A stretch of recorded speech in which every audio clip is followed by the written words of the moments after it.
এখানে অনেক আম পড়ে আছে।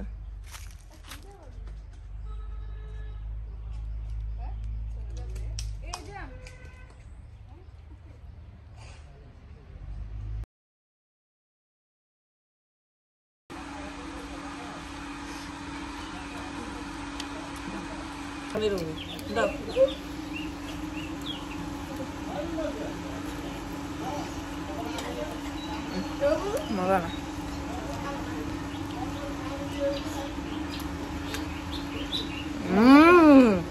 এত মজা, জীবনেও খাইনি এরকম। ছোট্ট একটা আম গাছে বড় বড় আমগুলো খুব মজাই হয়েছে আসলে। টকটক আমের সাথে যখন চিনি দেওয়া হয়েছে খুব মজা। খাদিজা থ্যাঙ্কস, খুব মজা হয়েছে। রিশাদের আম্মু কাঁচামরিচটা একটু কম হয়েছে, কিন্তু ওভারঅল টেস্ট আলহামদুলিল্লাহ খুব পারফেক্ট হয়েছে সবকিছু মিলে। Thank you so much. ওইটা কিন্তু বাঁশ গাছ। হ্যাঁ, এখানে কিন্তু একটা তুলা গাছ আছে। এই যে দেখো, ফাঁক দিয়ে দেখা যাচ্ছে। এই যে এই গাছটা হচ্ছে তুলা গাছ। আর এই দেখছো, এই দেখো পুকুরের মধ্যে তুলা ভাসতেছে। হ্যাঁ, এই যেগুলো গাছের থেকে পড়ছে একটা, তারপর ওই একটা তুলা, এই যে বালিশের মধ্যে যে আমরা দেই। তোমার মাছ আর উঠবে না, উঠবে। ওই সময় একটা ঠকেছিল, গাইস এখানে একটা হন্টেড হাউস আছে। অ্যাকচুয়ালি এটা হাউস না, এটা একটা স্কুল ছিল। এটা আমি এখন আপনাদেরকে দেখাবো, দেখি এটার ভিতরে কি অবস্থা।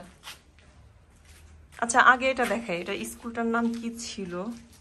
এখানে নামটা এখনো আছে, বেগম সুফিয়া কামাল কক্ষ। না, স্কুলের নাম না তো।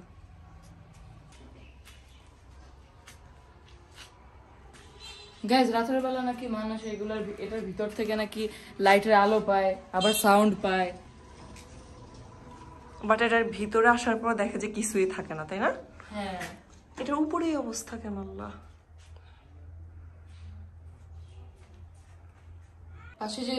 পাশে যে দেয়াল দেখতে পাচ্ছেন, এই দেয়ালের পাশেই আছে আমার বড় মায়ের পারিবারিক কবরস্থান।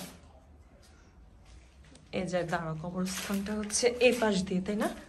এই যে দেখা যাচ্ছে কবরস্থানের গাছ।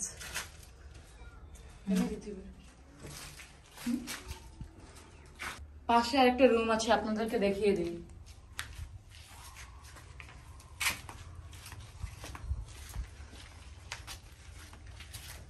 এখন কিন্তু অতটা ভয়ঙ্কর লাগতেছে না, তাই না? কিন্তু রাতের বেলা তো কেউ ভয় এদিকে আসেই না। এটা যদি ভেঙে গায়ে পড়ে রিশাদ,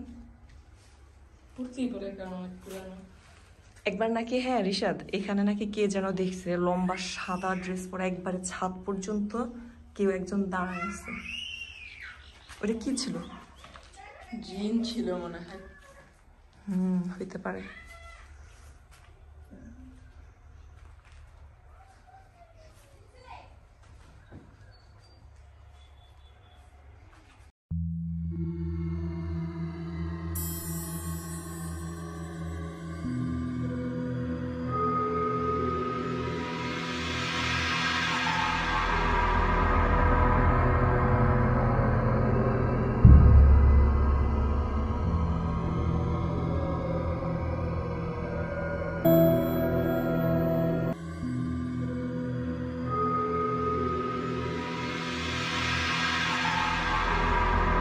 গাইজ একটু পর আজান দিবে, সো এখানে আর থাকা ঠিক না।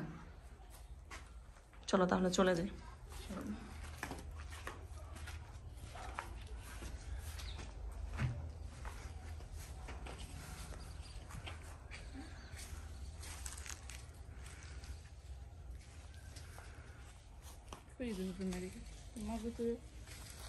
আমি যাই।